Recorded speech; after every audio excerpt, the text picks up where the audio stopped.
अस्सलामु अलैकुम रहमतुल्लाहि व बरकातुहू। आज हमने बात करनी है औलाद के हुकूक़ के बारे में, क्योंकि हमारा जो सबक है वो मैं आपको दिखा देता हूँ। हमारा सबक जो है ना वो हुकूकुल इबाद के बारे चल रहा है, ठीक है। ये हमारे सबक का टॉपिक है, हुस्न मामलात और मुआशरत। हुकूकुल इबाद उसमें हमारे रहते थे। सबसे आखिर में जो हम बात करेंगे औलाद के हुकूक़ की और उसके बाद बेवा के हुकूक़ की। अगर औलाद के हुकूक़ की बात करें तो औलाद अल्लाह ताला की नेमत है। औलाद की वजह से इंसान की ज़िंदगी में रौनक आती है। बेटा हो या बेटी, दोनों ही दुनिया की खुशी और चाहत का समान है। रसूलुल्लाह सल्लल्लाहु अलैहि वसल्लम अपनी औलाद से बहुत मोहब्बत फरमाते थे। आपने अपनी साहबजादी हज़रत फ़ातिमा ज़हरा रज़ियल्लाहु ताला अन्हा को जन्नत की औरतों की सरदार करार दिया। रसूलुल्लाह सल्लल्लाहु अलैहि वसल्लम ने फरमाया कि औलाद से मोहब्बत करने और उनके दरमियान अदल करने का हुक्म दिया, ठीक है।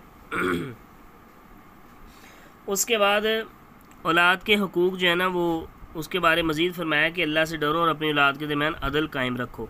औलाद के हुकूक़ में से जो है ना वो चंद दर्ज़ैल है। सबसे पहले बच्चे का सबसे पहला हक़ है कि उसका नाम अच्छा रखा जाए। अच्छा नाम वो होता है जिसका माना या निस्बत अच्छी हो। औलाद की तालीम और तरबियत का बेहतरीन इंतज़ाम किया जाए। अच्छी तालीम और तरबियत वो होती है जिसमें बच्चे को रूहानी और जिस्मानी इल्म सिखाया जाए। अगली, बच्चों को ज़िंदगी गुजारने के आदाब और अच्छी आदत सिखाई जाए। औलाद की गलतियों से मुमकिन हद तक दरगुजर किया जाए। अलबत्ता जहाँ यानी मार की ज़रूरत हो वहाँ मुनासिब अंदाज में मार भी दी जाए, यानी उनको मारा भी जाए। बेजा गुस्सा और डांट डपट से इज्तनाब किया जाए, यानी फजूल। औलाद के दरमियान साफ से काम लिया जाए। अगर कोई बच्चा ज़्यादा तवज्जो का मुझसे कहे तो उसे ज़्यादा तवज्जो दी जाए। ये औलाद के हुकूक़ है। पिछली किताब की निस्बत जो है ना ये किताब, इसमें उन्होंने ज़्यादा जो है ना वो औलाद के हुकूक़ थोड़े से शामिल किए हैं। अच्छी बात है, पॉइंट लिख दिए हैं, ठीक है। निकाल के पॉइंट लिखें, ये बहुत अच्छी बात है कि एक एक करके वाज़े कर दिया है। बेवा के हुकूक़। बेवा उस औरत को कहते हैं जिसका खावंद फौत हो जाए। इस्लाम से कबल बेवा औरतों के साथ ज़ालिमाना सलूक किया जाता था। बेवा को माले वरासत समझा जाता था। बाद मज़ाह में बीवी से ज़िंदा रहने का हक़ भी छीन लिया जाता। इसको शादी की इजाज़त ना होती, इस्लाम में उसे दूसरे निकाह का हक़ दिया गया। इस तरह उससे हुस्न सलूक की ख़ुसूसी ताकीद की। रसूलुल्लाह सल्लल्लाहु अलैहि वसल्लम ने उम्मत की तालीम के लिए बेवा औरतों के एहतराम की जो मसाइलें कायम फरमाई, उनमें यह भी है कि आपके निकाह में आने वाली ख़वातीन जो कि उम्मत की माएँ, उनमें अक्सर बेवा थीं। रसूलुल्लाह सल्लल्लाहु अलैहि वसल्लम ने 11 शादियाँ की, उनमें से एक कुंवारी थी और बाकी उनमें 9 बेवा बताई जाती हैं और 2 जो हैं वो बांदियाँ थीं। आपने ना सिर्फ उनसे निकाह फरमाया बल्कि उनके साथ हुस्न मुआशरत की बेहतरीन मसाइल कायम फरमाई। हज़रत अब्दुल्लाह बिन उबई औफ़ी रज़ियल्लाहु ताला फरमाते हैं कि रसूलुल्लाह सल्लल्लाहु अलैहि वसल्लम इस बात में कोई आर महसूस नहीं फरमाते थे कि किसी बेवा या मस्कीन के साथ चलकर जाएँ, उनकी ज़रूरत पूरी करें। इस्लाम ने बेवा औरतों के लिए कई हुकूम मुकर्रर किए, उनमें चंद एक दर्ज है। हामला ना होने के समय बेवा की इद्दत की मुद्दत को दायमी 100 के बजाय सिर्फ 4 माह 10 दिन तक महदूद कर दिया गया। अगर हामला है तो इद्दत वज़ा हमल, यानी जब तक वो बच्चा जो है ना वो नहीं पैदा कर देती। खावंद की मिरास में बेवा का हिस्सा मुकर्रर किया गया। बेवा का माल हत्याना सख्त जुर्म करार दिया गया।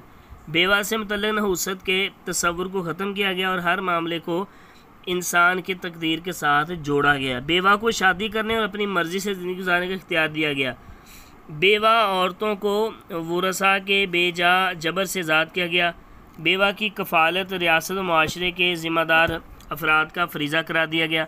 जब कोई इंसान लोगों के साथ अच्छा सलूक करता है, उनके हुकूक़ अदा करता है, तो उससे पता चलता है कि उसकी अच्छी तरबियत हुई है और वो अच्छा इंसान है। हमें चाहिए कि हम दूसरों के हुकूक़ का एहतराम करते हुए उनको अदा करने की हर मुमकिन कोशिश करें ताकि हम दुनिया आखिरत में कामयाब हो सकें। आज हम इसके साथ एक्सरसाइज भी करेंगे। विसाल ये वक्त नबी करीम सल्लल्लाहु अलैहि वसल्लम की ज़ुबान पर अल्फाज जारी थे, हमसायों के हुकूक़ अदा करना। जन्नती औरतों की सरदार हैं हज़रत फ़ातिमा रज़ियल्लाहु ताला अन्हा। औलाद का सबसे पहला हक़ है अच्छा नाम रखना। हदीस मुबारक में बेवा और मस्कीन के लिए दूर दौब करने वाले को करार दिया गया है। मुजाहिद, साबिर, सखी, मोहसिन तो मुजाहिद। बेवा की इद्दत मुकर्रर की गई 4 माह 10 दिन। आप अपने उस्ताद कराम का कैसे एहतराम करेंगे, वो पॉइंट आपने 2-3 याद कर लें जो ऊपर लिखे हैं। खावंद के कोई से 2 हुकूक़ ऊपर लिखे हैं, बीवी को कोई से 2 हुकूक़, सारा ये जितने भी है ना ये ऊपर लिखे हुए हैं, लेकिन ये उसने सवाल जुज़ बना के दिए हुए हैं। दर्जल पर नोट लिखें, उसके बाद वही चीज़ आ गई उसमें भी, ठीक है। तो ये उसने लहदा सारे बना के जो है ना वो दिए हुए हैं। पहले शॉर्ट दिए हैं, अब उसने नोट लॉन्ग का बना दिया है। तो इस तरह ये एक्सरसाइज जो है ना वो आपने हल करनी है। किताब ज़्यादा डिफ़िकल्ट होती है तो आपने इस पर तवज्जो करनी है। जो चीज़ नहीं समझ आती कमेंट में ज़रूर बताया करें। अल्लाह हाफिज़।